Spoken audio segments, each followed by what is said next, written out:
Welcome to the show, everyone. Today's guest is Aaron Hale. Aaron is a 14-year veteran of both the U.S. Navy, where he was a cook and a chef to admirals and dignitaries while he sailed in the Mediterranean, and the U.S. Army, where he was an EOD tech, finding and diffusing or disposing of enemy bombs before they could harm U.S. or ally service members. While deployed in Afghanistan in December of 2011, an explosion of an undetected secondary bomb took Aaron's eyesight and later his hearing and plunged his world into darkness, changing his life forever. Lying in a hospital bed, Aaron only thought of, "I can't," until someone came into his room and asked him if he wanted to go for a bike ride. Aaron started asking, "How is this happening for me? And how can I?" instead of asking, "Why is this happening to me?" as he recognized that the biggest limitations we have are the limitations we put on ourselves in our own minds. Aaron has since run ultramarathons, skydived, climbed mountains, got married, had 4 kids, including twins, become an entrepreneur, started businesses, and invested in real estate. He's also a speaker and a top-rated podcast host of the Point of Impact podcast. I'm excited to have Aaron on the show today to share how he is inspiring others to make the positive habit shifts that help them realize the success that is within their reach and closer than they imagine. And with that, Aaron Hale, welcome to the show. Eric, thanks for having me. Man, thrilled to have you here, brother. I so appreciate you taking the time. I know as we were chatting just before hitting record, you've got your own show to record here in not too long from now. So appreciate you taking time out of your busy day to share your awesome story with our listeners. So thank you so much, my man. I can't wait to have the conversation. You're welcome. Fantastic, man. Well, tell me from the beginning, what was your childhood like, dude? What was life like growing up? Where'd you grow up? What was family life like? I call it kind of like the real life Norman Rockwell picture. I was Midwest suburbs. It was fantastic. I really needed for nothing. Middle income.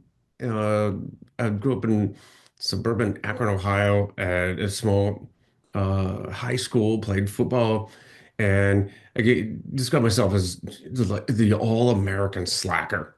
Uh, I uh, I had just enough natural ability and talent that I could get by without having to try real hard, and at worst, just use a little BS to get me over the edge. Uh, but of course, once I got to college, those people with the work ethic, it was a whole new world. Right. Everybody just it was a totally different game, and everybody that knew how to actually do things, work hard, Right. uh, get up before noon.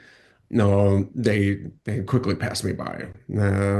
I found myself out of school real quick and really embarrassed.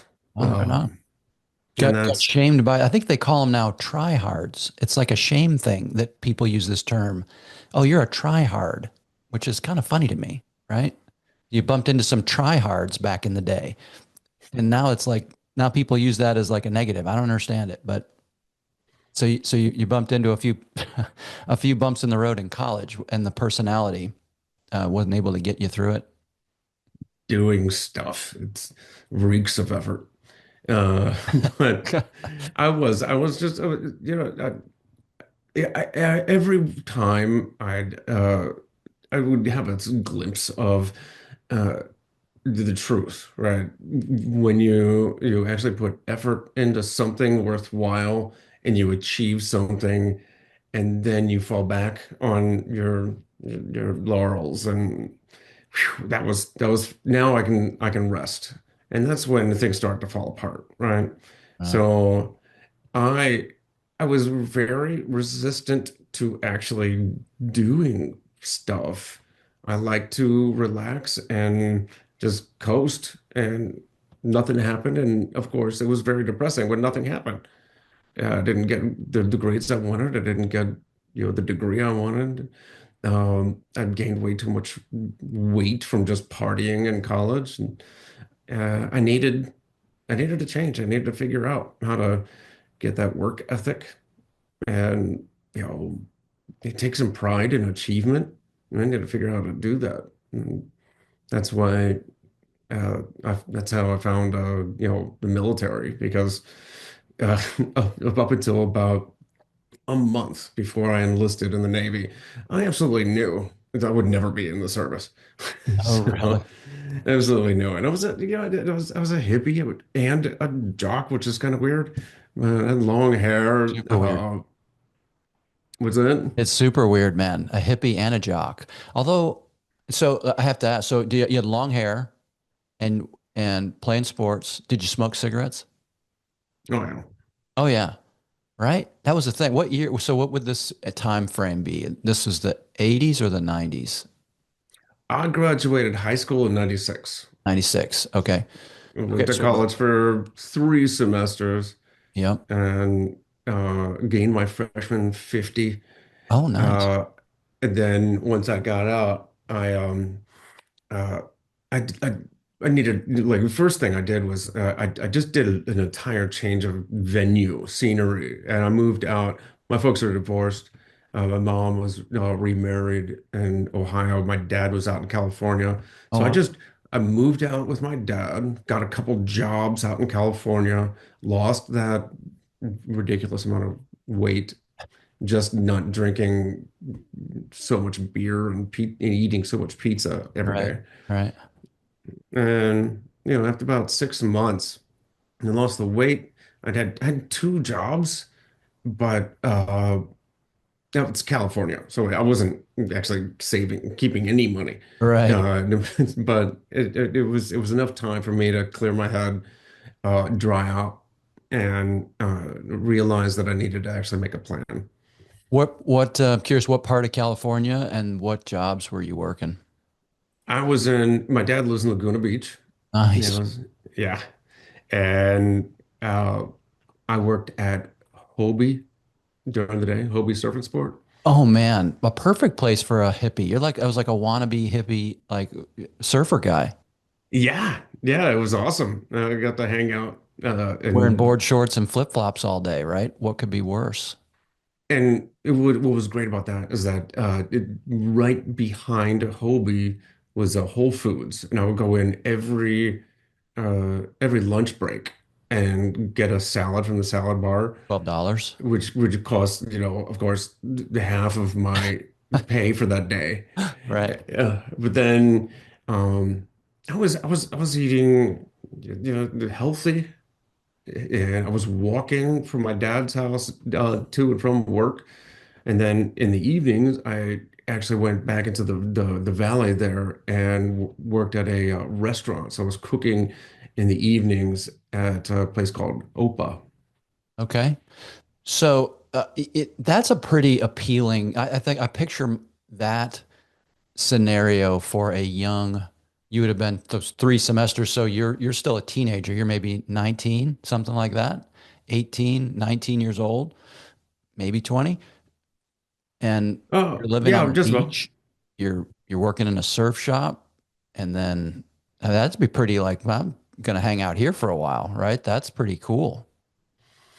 Yeah, it wasn't bad. I was living with my dad rent free in Laguna Beach, and I got these 2 jobs. But like I said, somehow it just the cost of living and maybe I hadn't completely lost my social ways. Yeah, But it was like it was a good time, but I wasn't really. I actually I saw that I wasn't going anywhere. yeah. Right. There's, I don't know, working the register at Hobie was fun. It was cool hanging out downtown, but You there weren't wasn't going really a anywhere. future in that for me. Yeah. And it wasn't challenging at all. Neither was the restaurant. I enjoyed cooking, but I also, um, it wasn't really much room for advancement or, like I said, there wasn't a mental challenge. Yeah. Okay. Yeah. So this is now sort of in the late 90s. So we're still pre 9/11, right? Hmm. And so you're doing this and you're feeling like I'm not heading anywhere, despite the fact that I'm hanging out and living in Southern California and it's gorgeous and all that stuff, but there's a call. You have some urge to do something more, even though you said prior to enlisting, you were convinced you would never be in the military. So your family, you had no history of it in your family of the military. Well, the funny thing was, I made the mental decision. I hadn't even said it out loud yet. I started talking. There was the first. It was the decision tree. Mm, Right? Okay, if I'm going to join the military, because I wanted to go back to college, but I just pissed away, kind of literally, all of my tuition. mm, And I also wanted to get those internal, like the personal values and skills, the hard work ethic, accomplishment, a career path, all of that. And the military would train me, to feed me, pay me, all that kind of stuff. And I would also get that GI Bill, so it kind of fit the bill. And then, okay, what branch? And I did remember this is going from, kind of a aloof, guy right. to military. I absolutely knew that I wasn't going to be a quote unquote trigger puller, right? I didn't want to, just be infantry or something. Yeah. And so in my mind, because I knew nothing better, that immediately ruled out entirely the Army and the Marines. Sure. Then I thought Navy or Air Force. I didn't know anything about the Air Force except planes. Yeah. So there's my with my limited decision making, limited information, I settled on the Navy because it was, let the adventure begin, right? See the Right. world. Yeah. And generally, I mean, the Navy has, every one of their duty stations is really close to a beach. So, uh, it sounded great. I love traveling in the world anyways. I love, I love cultures, and of course I love food. So I get to cruise around, do some work on the ship, that kind of stuff, and then pull into foreign parts and all that. And it sounded amazing. So I decided the Navy. I talked to a recruiter, and then it was telling my family. When I told my dad first, it was he actually like snorted and laughed and thought I was kidding. And I said, I'm joining the Navy." And he goes, "Really?"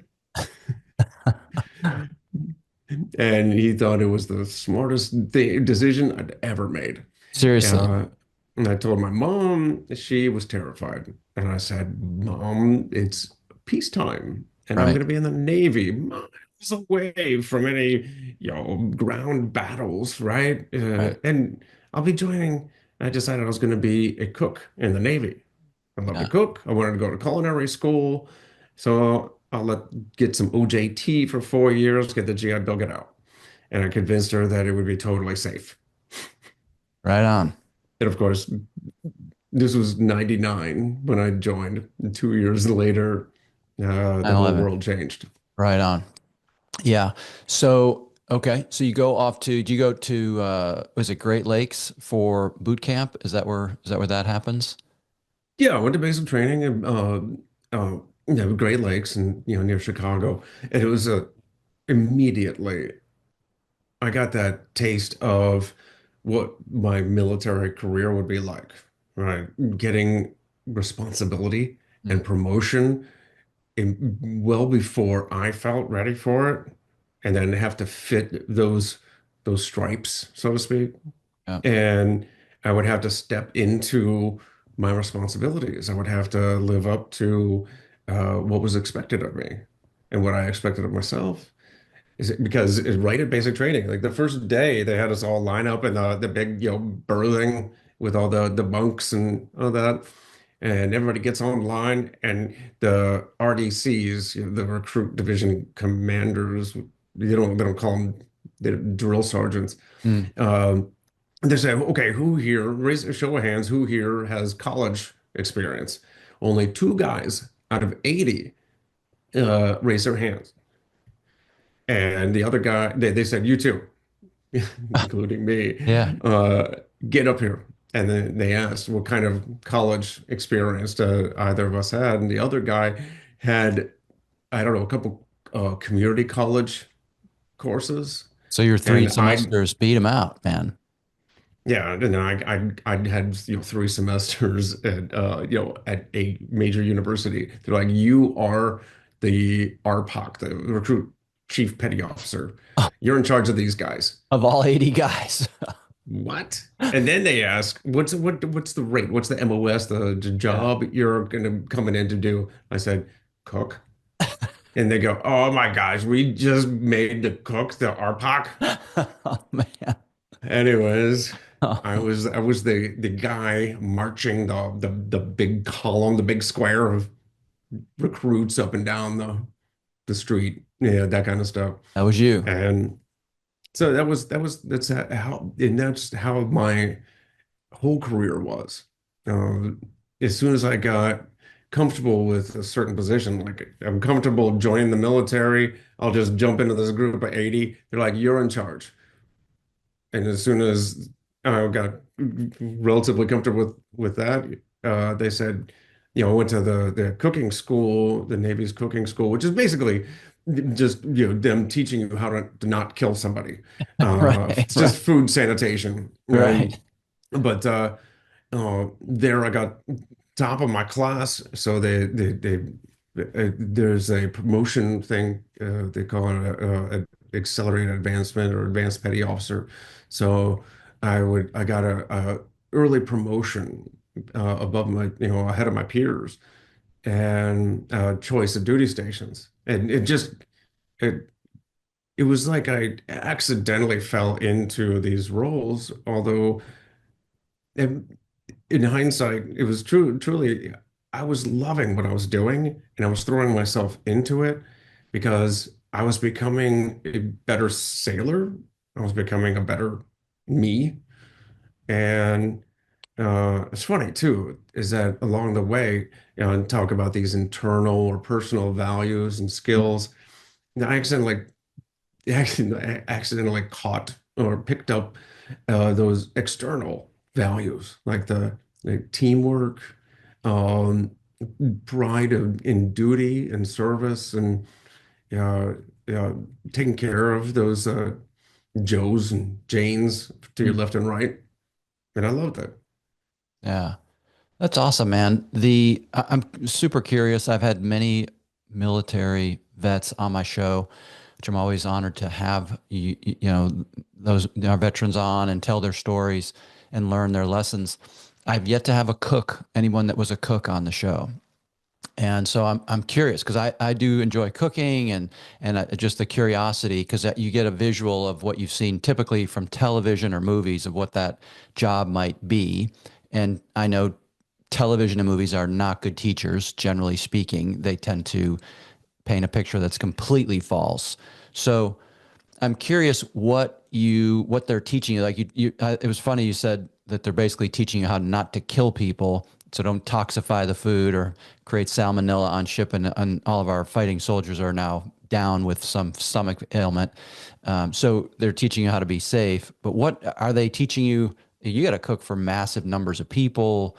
You're not doing a restaurant with 10 tables. You're serving a ship full of sailors that are starving, likely, or at least they're probably hungry all the time because they're young men and women that are working hard, and so they want to eat a lot. What are they teaching you to cook? What were some of the that you recall? Some of the great things that you learned relative to cooking and or the meals that you cooked. Well, how did that whole cooking teaching process go? Well, they call it A school, the initial school that you attend after basic training. I joke, but it really was 80, 90% how to keep things safe. And the rest of the time, um, like everything else in the military, they've developed a process, a Mm. system, a set of standards Yep. and instructions, a manual, including how to make food. So we had these P7 recipe cards. So if you wanted to make a meatloaf, you went from the meatloaf recipe card. Yeah. And the thing is about that is one, pathogens, foodborne illness, toxification. It's a really serious problem. You've heard about those cruise liners that just Mm. get infected with something and the whole ship is sick. Yep. Right? It's a serious problem, in especially out to sea where you can't just go to a hospital or call an ambulance. Right. You got to be safe about everything. But then again, when it came to the recipe cards, it was how to make things as average, and you couldn't spice things up because you couldn't make everybody happy. Right. So make everybody s- full. Just bland and full. Yeah. Satisfy them enough. And it was like the food wasn't bad. In fact, some of the stuff was really great. And but the problem, the thing was about in the 8 years that I spent in the Navy as a cook, I never once spent a day cooking in one of those big, like ship's galleys Mm. for the crew. Okay. You know, like I said, I got to pick up duty stations, and the way they do it at the school is there's 25 students in the class. They give the school 25 sets of orders to different various duty stations and Mm. ships or whatever, and then you get to pick by class rank. Mm. So I had my pick of 25, and then everybody else got to pick theirs, and mine was shore duty on in Italy. Oh man. And what I didn't learn when I got there was that shore duty, the Navy cooks don't cook. They're civilian chow halls. We only cook out at sea. So I got off the plane in Naples, Italy, and I'm like, where am I going to be cooking? They're like, no, no, no, no. They kind of look at our job in the military as like the civilian equivalent of hotel restaurant management. So we run the Navy's version of the hotel, which is the barracks. Oh, And because I was the FNG, yes. I'd be I, I would be the night uh, front desk guy Oh, at wow. the barracks, and that was my first job in Terrible. Naples, Italy. Wow. But um, I worked my way up to the maintenance department, which is hilarious. I actually would take trouble call tickets from the front desk, which I used to take from calls. And now I was taking these trouble call tickets and going to the Italian public works guys, the local nationals, and these roughnecks and plumbers and electricians, and I would escort them up into the barracks rooms to fix these problems. Right. And the whole time I'm pointing at stuff, come sedice, how do you say this? How do you say that? And I was learning a Napolitan Nice. Italian from a bunch of like Plumbers. hard nosed roughnecks. And it's like for lack of better words, it's like the ebonics of Italian. Yeah. So but I was learning Italian. I was loving living in Italy. So I didn't really care so much about the job. But after 2 years of that duty station, I got stationed just 45 minutes away, and this time at for cooking for the admiral, the commander of the Sixth Fleet Wow. in Gaeta, Italy. Now I went from barracks duty to being the personal chef of a 3 star.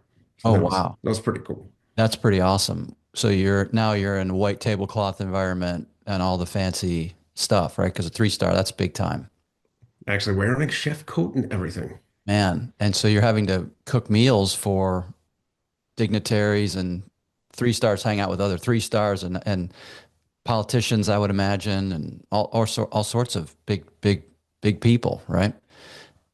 And Oh yeah, it not was only not kill them, but amazing. actually cook a meal that they enjoy, right? Hmm. Hmm. Something with taste. Instead of cooking the mashed potatoes in a huge vat the size of a Volkswagen, I was cooking real food for the admiral and about 35 of the top brass in the entire fleet, not just on board the ship, but and then we'd pull into we didn't do the 6 month cruises like the Westpac or Mm. that kind of thing. We would do uh, a couple months out at sea, and we just cruise around the Mediterranean, pulling in every couple of weeks or days into a different port, run up the flag, throw a reception on board the flight deck with the local dignitaries, sometimes royalty, that kind of stuff. And then we'd pull out a port, 3, 4 days later and go hit another one. And it was like a Wow. it was like the Navy's version of the State Department. I don't know, but I was cooking these receptions, and I was, on my off time, I got to see all of these awesome countries all around the Mediterranean. On my off time, my home was in Italy for 4 years, and my Wow. off time, and the cool thing about this job was that uh, in port, nobody wanted to stay after close of business. So nobody was going to stick around for dinner. I would make breakfast and lunch, clean up the kitchen, the galley, and hang up my uniform, and I'd be an Italian by 2 in the afternoon. And go experience Italy, travel around like the MWR trips to Germany for Oktoberfest and Paris for Valentine's Day. And it was Incredible. amazing. A hardship duty it was not. That that is an incredible experience, man. So what was I just had the opportunity to go to Italy a couple of years ago with my wife, and we have Italian heritage, so it was very special to us. We spent 2 weeks there, went up and down the peninsula from Rome down to Naples, Sorrento, Amalfi, then back up to Tuscany and Florence, and then finished in Venice and flew home out of Venice. So we saw a good bit. We were hurrying through it, but we loved absolutely every minute. And we had our favorite places. I'm curious, what's your favorite memories or favorite towns or places in My Italy? gosh, that's so awesome. I mean, I could go crazy. I could spend the whole time talking about Italy. I'm such an Italophile. In fact, Right. I went it's like 12 years after leaving Italy. Went on a honeymoon with my wife. We went to Florence. And Love Florence. this was not long after I lost my hearing, and it was brand new to the cochlear implant. So I was totally blind, and for all intents and purposes, pretty well deaf. And I would walk around trying to impress my new bride with the lingo I'd learned, the Italian I'd learned a decade earlier. And I would speak in Italian, and lo and behold, surprisingly, all the waiters, the cab drivers, the hotel clerks, everybody would speak in Italian back to me. And I'm like, no, no, no, no, no, I'm sorry. I'm deaf. You're gonna have to tell my wife Oh, and, and she can tell me. And they would start speaking to her in Italian. I'm like, no, no, no, no, no, no, no. She doesn't speak Italian. So you'll have to tell her in English. She can tell me in English, and then I can tell you in Italian. right. And there'd be silence as both of them would like be looking at me like an idiot. I could feel it. Uh, and they would just start speaking to each other in English. I'm like, no, no, no, no, parla la lingua. Anyways, Right. I'm getting cut out of this whole picture here, right? I'm supposed to be the one impressing my bride with, or my soon-to-be bride with my Italian skills, and you're cutting me out. Yeah. I loved everything about Italy. Oh, I loved Florence is amazing. Naples was awesome, kind of like it's like the grungy armpit of Italy, but yes. uh, Agreed. there's also kind of a rough coolness to it. There's Yeah. It's a such port an town. amazing history. Yeah. The Amalfi Coast is Oh, beautiful and so close to Naples, yes. but Rome was my Mecca, right? I was Yes. there every other weekend doing Mm. pub crawls, and I would get lost in the city and eat my way back to out of there. All right. Every time you would find an awesome little cafe Mm. or trattoria, I'm like, we got to remember this place and never be able to find it again. Yep. Yeah. But anyways, Incredible. The coffee, the pasta, the bread, the wine, just all of it. The people, the sitting down at the long meals. Man, we mhm. loved every meal. I can't think of a bad meal we had. We had so many memorable meals, um, just the with thing to great remember, innkeepers and yeah. the thing to remember is to eat local food instead of what the touristy Mm. expectation. Like, you don't go to Florence for a pizza. That's a Right. Napolitan thing. That's you go to Napoli for All right. pizza. Right. And you know, like so, you know how everything is named Yeah. Parmigiano, Yeah. Yeah. Bolognese from Bologna. You Yeah. go there to eat the local stuff, Their not food. the. Yeah. But you can get a pizza in Florence if you want to, but it's not going to be a Neapolitan pizza, right? Yeah. Yeah. Yeah. Yeah, I remember we had a meal on the Amalfi, sitting in a restaurant on a patio above the road. So the road was beneath us, and then looking out over the water with the lights of all the other houses, Mm, buildings below.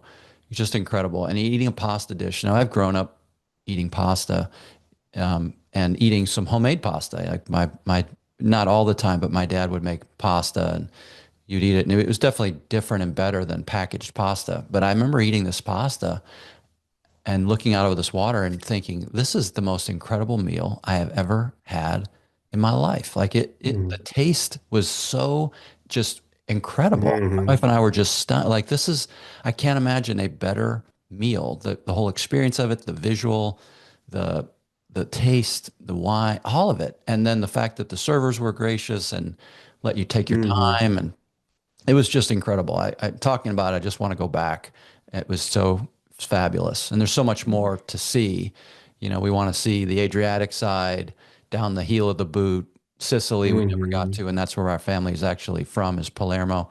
And so mhm, want to get to Sicily, and then the Cinque Terre and the northern part up near Milan, mhm. Switzerland, and so many places, man. Do you have a favorite? You said maybe Florence. There's so many different and amazing places. It's hard to choose. I've never been good at this. Like, what's your Yeah. favorite color? Well, Yeah. they all are great when you look at them the right way or put them together the right Yeah. way, right? They're from like you were talking about, like Milan or Trieste, way up in the northeast, which is like blonde hair, blue-eyed Mm. Italians, down to Sicily, which are just kind of a mix of Mediterranean, African, Yes. Spanish, and I mean, and then all the food. It's so many. It's like the different cultures and of the United States, right? It's Yeah. so different from New York to Texas, Yeah. and so Totally. it's and but it's so like it's amazing this how the city states and I could Yeah. go on such a deep dive with all this. I know that's not why you asked me here. Oh man, such a good place to spend some time. But all right, so let's continue. So has at this point of your naval career has you and it's funny because as I'm thinking when you talked early in the program about you were comfortable and you liked being comfortable and not really putting yourself out there, and yet when you're in the Navy now you're getting pushed to do new things and take on challenges maybe that are a little beyond what your comfort level is, and so you're doing these a little bit more than maybe you think you're capable of, and yet adapting, and now you're in a place where it's like heaven on earth. It's probably the best military job that anyone could ask for, the things you're getting to do. It would be very easy to stay right there, I would think, as long as you could, and just say, I'm not ever leaving this until somebody drags me out of here. I'm getting to cook. I'm cooking for admirals. I'm cooking great food, and I'm experiencing life in Europe like beyond my dreams. Uh, what starts to change, and or does 9/11 happen, or has it happened yet? Kind of bring us up to speed on that. Well, yeah, it you're right about that. Is that when you find yourself comfortable, you should be worried because life is constantly changing. Hmm. So at some point, it's going to change on you, or you can make the change. It doesn't mean that you get rid of the stuff that is making you happy or making you fulfilled. But I was I was loving life, but I wasn't getting challenged, Hmm. right? And I think you got to challenge yourself. You got to be learning. You got to be doing something that's hard for you. And that was the thing. I wasn't doing anything hard. Yeah. And yes, 9/11 happened, the whole world changed. The ship was out to sea for like 54 days straight, which even my senior chief had 17 years in the service had never had before. Mm, Never been out to sea for 54 consecutive days. yeah. And um, but at that time, I was feeling restless already. I was realizing that I needed to do something more challenging. And even though I loved Italy, they wouldn't let me stay there my Mm, whole career.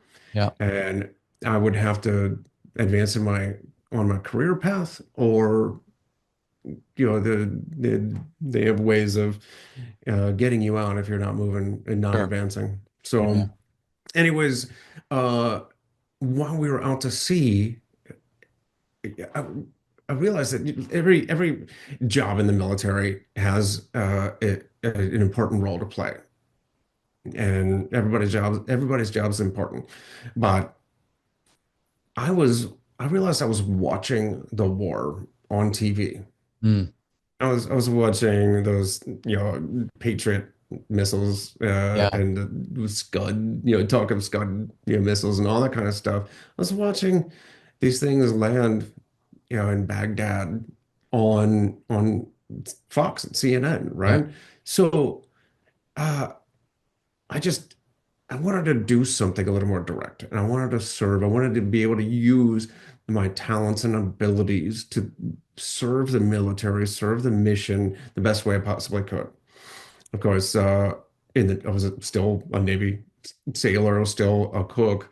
I got stationed in Rhode Island and Newport, and from there, I volunteered to deploy to Afghanistan. And they put me in charge of the chow hall in Afghanistan. And so I went from cooking for the admiral and his top brass to uh, cooking for like 400 ISAF NATO troops Mm, in the middle of the desert. And it was definitely wow. a new challenge, definitely a change from what I was used to. And I had one other Navy cook working with me, and 9 local national Afghan cooks in my chow hall. And I had to, put out 4 meals a day, and to get this all running. So it was definitely a new challenge. But that's what I met some EOD technicians, explosive ordnance disposal, the military's bomb squad. And the way I describe it, these guys had their big armored truck emptied out in the parking lot, and they were just doing maintenance checks and everything, checking batteries, function, cleaning stuff, and it was like a cool guy yard sale with Yeah. robots and bomb suits and stuff. Struck up a conversation with these guys and learned all about how their the job is physically and mentally challenging. Yeah. It's a tough job, uh, and they're first responders on the battlefield. They're literally walking into a situation where everybody else is trying to get out, Mm, and it's tight-knit brotherhood, like a fraternity inside the military. So everything about it is said, this is what I need to do. And when I came back from actually put in a request while I was on deployment, came back denied. Apparently they like my cooking too much. yeah. They just weren't taking cooks into the EOD program. Uh, so did that, I'm always curious about this when somebody switches branches. Is that a big deal to get that to happen, to go from Navy to Army, or is it not? Or do you have to wait for your enlistment period or your service contract to be up before you can change? How does that work? There are a couple of different ways. Green or blue to green, green to blue, that kind of stuff, where you can switch without a break in service. Uh, I wasn't aware of any of them. Just when my uh, deployment was up, my contract was actually coming close to an end, so I'd have to decide whether I was going to re-enlist or not, anyways. So I let my contract expire, and I went over to the Army recruiter, and I said, "Here's my service record, and I want to go EOD." And of course, this was by this time it was about 2007. Oh, wow. So you're in the middle of a And surge. I mean, that's 2006, 7. That's like Fallujah timing, right? That's big time. A lot of fighting going on. they were definitely looking for more bodies. Not Yeah. to put a too grim point on it, but yeah, they were definitely recruiting. And I actually kept my rank, so I went from petty officer second class to sergeant, and went through a gentleman's version of basic training they called the Warrior Transition Course. And all of the PT and knowledge-based training without that indoctrination. You do a boot camp. Yeah. So I like to call myself like a sailor incognito because I didn't get the sailor kicked out of me. All But right. uh, after that, I went to the EOD school, and within about a year, did new uniform, new job, and new unit. And I was uh, deployed to Iraq in 2010, and then to Afghanistan in 2011. At which point, by then, I'd become a team leader. So I was the guy that actually got into the bomb suit and made the long, lonely walk. Mm, okay. So at this point, so when you deployed, you did a one pump to Iraq. Did at this, whether was that a busy, high tempo deployment? Were you dealing with doing your job, diffusing, disposing of bombs in Iraq, getting the reps in, all that, or what was that like? That Actually, in first. 2010, it was more of a trend. That was the like when we were well, President Obama was shutting Iraq down. So it Dialing was it back. actually in the down curve. Yeah. We were there mostly. We had a couple different missions there, but part of it was training the Iraqi army's bomb technicians. Yeah. So we were instructors. I was actually went to the task force. What was that? Task Force Paladins sexy cell or counter explosives exploitation cell is where Hmm. the team leaders for the battlefield would send the evidence like CSI. Yep. We were basically the CSI lab on the battlefield. So I'd take this evidence and process it, and it would go to chemical analysis, biometrics, electronics, all that kind of stuff. And that's where I really learned how to process IED evidence, which helped me immensely when I got to Afghanistan. Okay. So now you go to Afghanistan, you're team lead. And so I'm curious, just from a, um, I guess, timeline standpoint, has the movie The Hurt Locker come out at this point? Has that already been out? I The don't. Hurt Locker came out as I was going to EOD school. Oh, wow.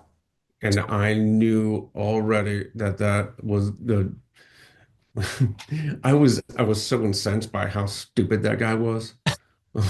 Just by, my few weeks of Right. experience already in the EOD field, like that guy's doing it all wrong. But of Okay. course, Yeah. one of the instructors was like, "Do you really want the enemy to see how we do it right?" Oh, right on. Yeah.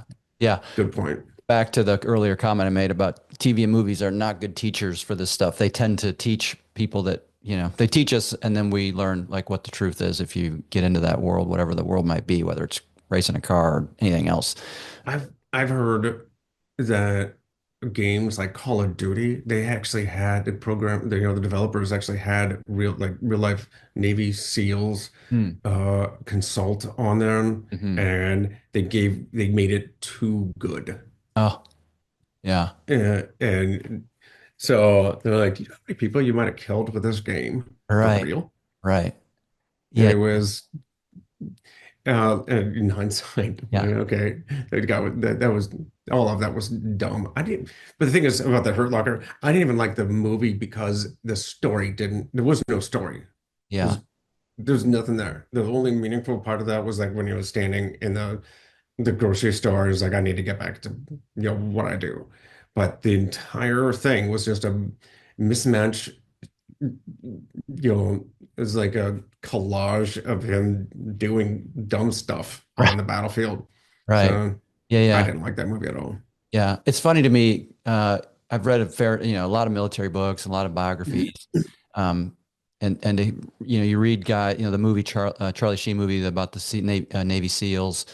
And if you read any SEAL books or listen to any of their podcasts, they all kind of laugh at what a joke that movie is. And yet they all talk about how it inspired them to join the Navy and or want to be a SEAL when they saw it, like, oh, that's what my inspiration was. And then once they got in, they're like, yeah, that movie was terrible.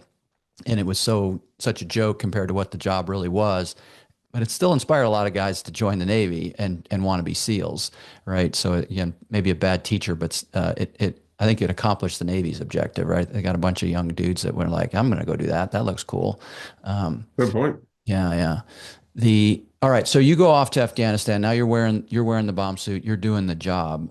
What was that experience like in terms of like your tempo and how busy you were, what you were doing before you have the day of the explosion? Certainly very busy. We were just outside Kandahar, not far from the Arghandab River Valley area, and uh, for 8 months straight out of the 12-month deployment. My team, my entire company, were supporting the units in the area, and just it was go go go all the time. There's always a mission, uh, air insertion, uh, dismount patrol, uh, mounted patrols, that kind of stuff, Mm, and there was always. I mean, the place was littered with mm, IEDs everywhere. Somebody said once that was uh, it painted the picture. Every step someone took was a deliberate act. mm. Yeah. So I was, but they were almost always the same thing, at least where I was working. It was a pressure plate with a jug full of homemade explosive and 9-volt battery, Mm. and some lamp cord tying it all together. But they just littered the place with them. No, everywhere. So that's what we did. And it was easy to get complacent that way. Also, thinking you're always running. And most of the time, when EOD tech got injured, he was thinking he was doing the same thing when there was an anomaly in the mission. Yeah. But or often he was just getting injured like everybody else by, like me, finding one, the wrong way.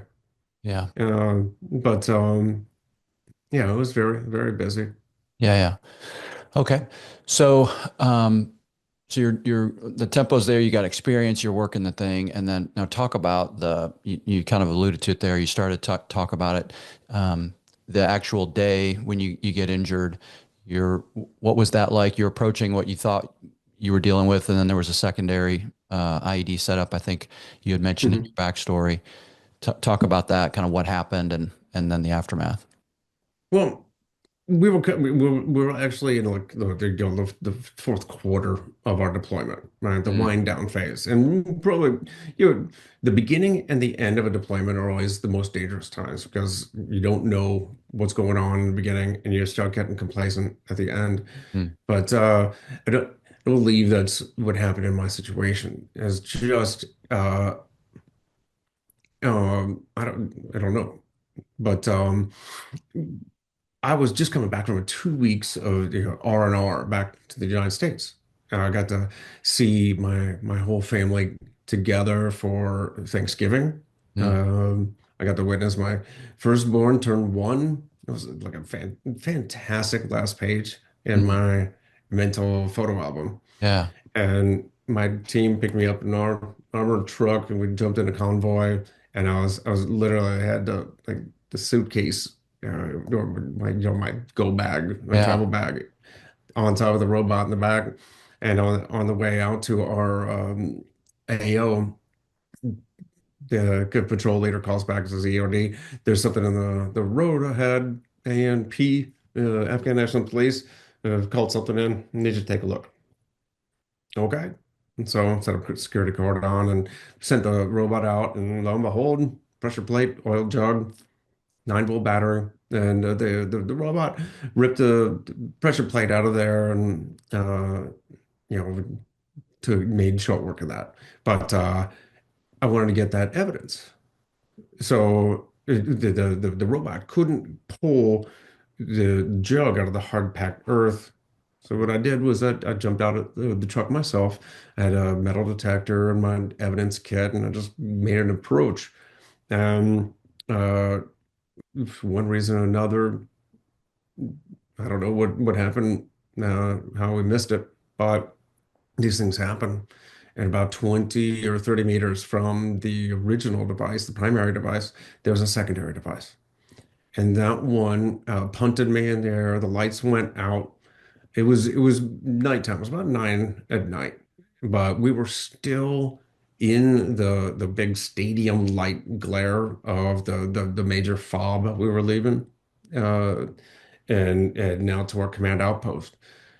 So I could see fairly well without additional lights, but we had the lights running on the truck. Anyways, it went totally black. Mm. My bell got rung. I landed on my knees and elbows, but I was still awake. I don't know how lucid I was, but uh, I realized that well, I just got hit, and I thought that my helmet had gotten pushed over my face. Yeah. But first thing I did the functions check, wiggle the fingers and toes, knees and elbows, make sure everything was still where I left it, and miraculously, it was all still there. So I reached up to fix my helmet just to find that it was gone. Oh man. And I thought, oh man, this is bad. The Army's going to want that back. Uh, Uh, but my team grabbed me, dragged me back to safety. Medics, cut my uniform open, checked me out, patched me up, medevac chopper. We're not far out of Kandahar, so within like 14 minutes, the medevac chopper was there. And within 48 hours, I was at Walter Reed. so, were you wearing the bomb suit when you got hit? No, no, because I'd made the first approach with a robot and I had this thing dismantled. Mm. I had the known hazard mitigated, Yeah. so I didn't need to get in a bomb suit. In hindsight, would the bomb suit have been enough to protect you?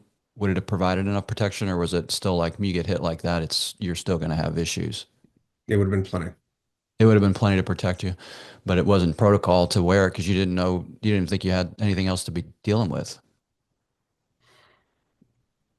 Say that again. So you didn't need to wear it because you didn't have any reason to think you had another bomb to deal with. The bomb had been taken care of by the robot. You were just out there to get the evidence and bring it back in the truck. I removed the trigger from this device, so it shouldn't be going off. And frankly, it wouldn't be, it would be uh, detrimental to the mission Mm, if I got into a bomb suit every single time yeah, there was sure, some kind of unknown hazard. of And course. I had, like I said, the known hazard had been rendered more or less safe. So it would have been, it would have literally been silly of me Sure. to have gotten into the bomb suit. Yep, yep. I'm with you. Okay. Um, and so when the guys come to get you, was there any other like small arms fire coming in? Or was the bomb goes off and then the guys react, the team reacts, you're down. Is there anything else happening, or is that like it? Now they're dealing with getting you back to the. Well, yeah, there's definitely, like I said, there's a standard operating procedure for everything, even an EOD team that are getting blown up. Hmm, So immediately what happens after is that of course, the security cordon, there's calls, 9-line calls for medevac and all that kind of stuff going up on the radios. My team is working on clearing a safe path to me so that, they or the medics can drag me out. Of course, I I was still, awake. Mm. I still had functioning arms and legs. I didn't, I was, I was okay more or less. I Yeah. just couldn't see. So Yeah. I didn't want anybody coming into the hazardous area with more IDs possibly. Yeah. So I got up and I started making my walk back towards the safe area, back towards my team. But I couldn't see. Yeah. And my bell had been rung, so I had no idea which direction I was going. I Right. was just doing like this weird zombie walk around the battlefield, probably, stepping right over other IEDs. So my team, it just caused more of a challenge for my team as they're clearing their way, and they grabbed me and they they got me back. So I was worried about complex attacks. Yeah. Often they'll use IEDs to stop and distract a unit. Then they will ambush with Yeah. small arms fire, that kind of stuff. So that's what I was concerned about. I wanted to get back to the safe area, get reset, and I Yeah. didn't want to have, because of course, who knows how many of that security cordon were now looking inward at what Yes. just happened to the EOD guy versus looking outward. I mean, I expect everybody to be professional, but Sure. Human I might beings. have been looking myself. Right. Of course. All right. So I want to definitely get on in your story and respect your time because I know you've got a stop coming up. So you're in Walter Reed. You weren't at risk of death, so you didn't have you weren't at risk of bleeding out, but your vision is gone. Your eyes have been obliterated. And I think when we talked before on one of our earlier calls, you said literally like the brunt of the blast hit you in the head. And you made a joke about, the good thing you have a thick head or something. But your rest of your body, like you said, fine. You weren't at risk of death, but you've lost your sight. And now you're in the 48 hours later, you're Walter Reed back in Maryland. Talk about that, kind of what that was like, and then how you came off of that bottom. Yeah, well, I don't know how it happened, but I was super lucky. It was flat, barren desert, and I don't know if it was like the compact dirt I talked about that channeled the blast or what, but it skipped my whole body, and I was virtually untouched from the neck down. Mm. And thankfully for us Hale boys, we've got pretty thick skulls, so it was the perfect place to hit me. Yeah. Uh, but yeah, it took my eyes. It cracked my skull, which was the uh, biggest threat to me, though didn't really realize it.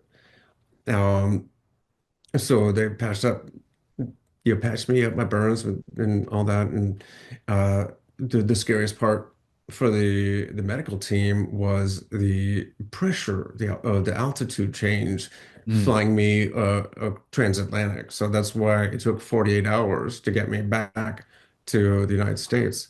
They wanted the pressure, the swelling in my brain to go down a bit. Mm. But once I got to Walter Reed, I'm in a hospital bed and learning very quickly that my eyes were gone. Mm. And I also got this additional bonus gift of having a sleep disorder because I can't reset my circadian rhythm Mm. to the sunlight.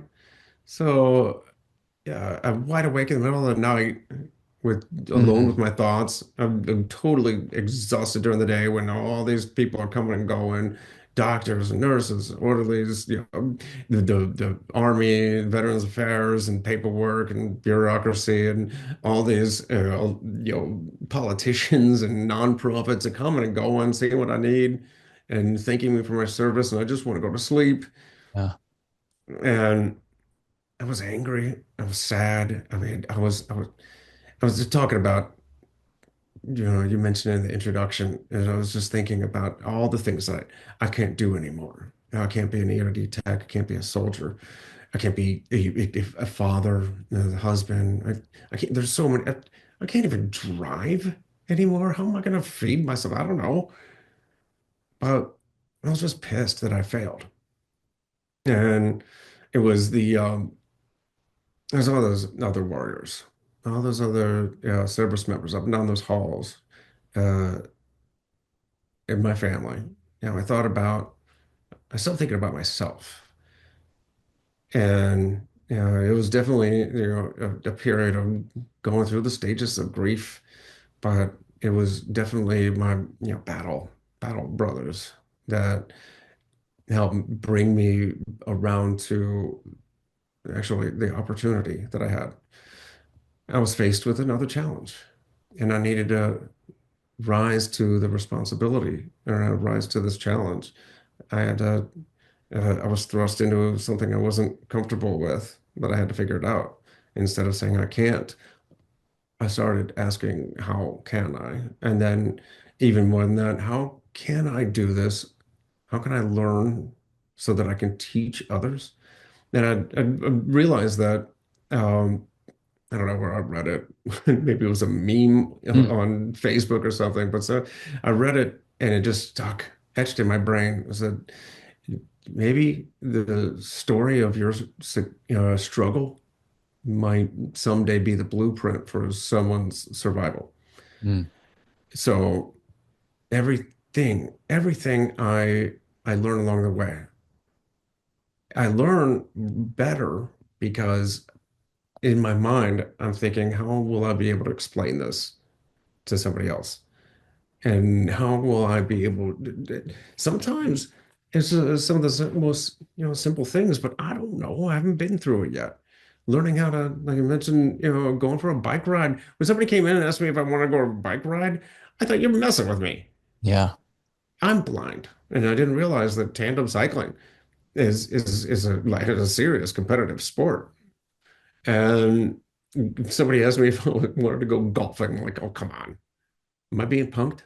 You know, but the whole world is still open, available to me so long as I figure out how to do it, Yeah. And so, including being a father and being a husband and all that. which is awesome. So you go on to get married. So you find your wife, um, and and then you have children. You have twins. I think you mentioned you have twin boys. Yeah, identical twins, because I shouldn't be the only one that's confused. Right, right on. Which is awesome. An incredible blessing. And you start getting into like endurance sport, like long distance stuff, right? Ultra marathons. I think the Badwater 135, you ran that, which is, I think, considered one of the most difficult ultras on the planet, if not the most. It's certainly the hottest, I think. Goes to, Mm. is it the Mojave or one of the deserts? Well, here's the thing about that, and it doesn't really matter the mountains or the rivers of the kayak or what races I've run. It's about once you start leaning into the challenge Mm, and you get even the smallest achievement, you start building up inertia. I call it Newton's first law of kicking ass. Uh, you start building inertia, and achievement leads to achievement. And then, a 5K leads to a 10K, leads to a half marathon. And before I knew it, I was running the world's toughest foot race across Death Valley and up Mount Whitney and becoming the first blind deaf person to complete Badwater 135.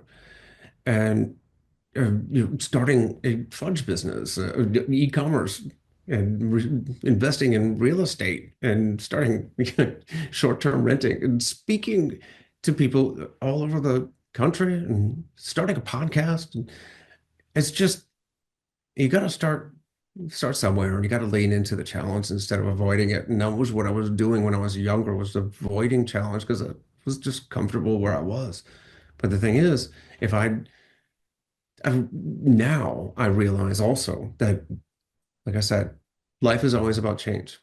If you're not moving forward, you're not sitting still. You're mm-mm. moving backwards. You're getting worse. And if I stop, like literally, if I stop running, I can feel the wheels start falling off.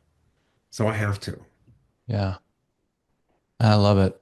I love it. There's a quote that I love that's the miracle isn't that I had the strength to finish. The miracle is that I had the courage to start. And I love this idea of just, start and take one small step and then just keep going, right? Mhm. Small wins big. You just small changes, small adaptations add up to massive growth over time. It just takes that consistency. What an inspiration you are, Aaron. It's just fantastic. I'd love to keep going. I want to hear what you're excited about now. I know you've mentioned some of the things that you're into. I want to show this if I can get it on the camera, right?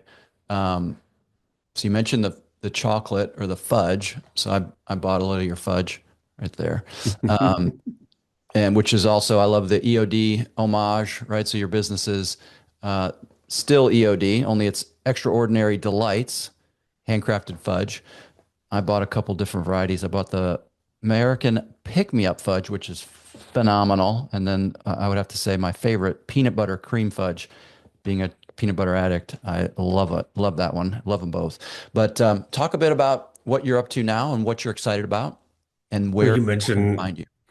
you mentioned the American Pick Me Up, and that's a little tip of the cap to my time in Italy also because it's supposed to be a American, all American version of tiramisu.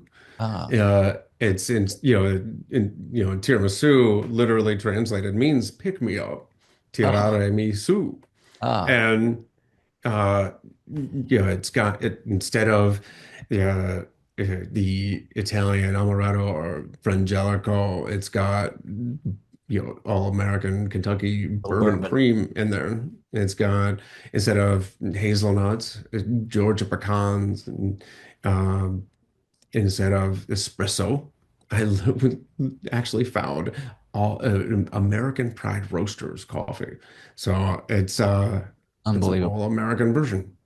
I love it. Man, And my buddy Dennis, who's a bourbon man, I can hear the keys typing on his keyboard right now as he's ordering some of that fudge because he loves some bourbon as I do as well. And so I think we'll get some boxes coming to Texas here soon. so I'm definitely excited about food and candy, chocolate, fudge. So if anybody wants to find that, it's eodfudge.com. But now what I'm really excited about is like today, telling my story, speaking at events. I've got a great event coming up this weekend, and uh, the podcast Point of Impact with Aaron Hale. So I get to talk to amazing folks just like you do, and talk about how to live a better life, be your best, so that you can give your best in turn. Fantastic. So eodfudge.com, Point of Impact podcast with Aaron Hale. Is there any other website or social media handles you would have us put in the show notes? Because I'd be happy to do that. Well, you can find me pretty easy, just search for Aaron Hale and the uh, podcast on all your major podcast platforms and YouTube. It's pointofimpactpod.com is the website. It's going through a little makeover, but that's where you'll find me. Fantastic. We'll definitely get all those links put in the show notes. And man, Aaron, I just so appreciate you taking time, dude. I love your story. I love the mindset of service and service to others and taking the things that we've learned along the way and paying that forward and paying that out to others as a mission. It's really close and near and dear to my heart. I just love how you're living that and through on the face of all the challenge you've been through, how you're living this massive, abundant life and showing that there's just no stopping you. If your mind can conceive it and dream it, that you can go achieve it. And it's fabulous. So I thank you so much for inspiring me today and just inspiring and being here on the show. It's been a terrific conversation.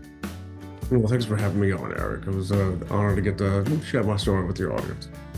Pleasure, my friend. All right, to our audience, thank you for taking time from your busy day to listen to the show. Always appreciate that you do that. Man, share the show with a friend if you would. Write us a nice review, give us a star rating. All those things help us reach a broader audience. Until next time, friends, I'm Eric Sardina. You've been listening to the Return to Authenticity podcast, and bye for now.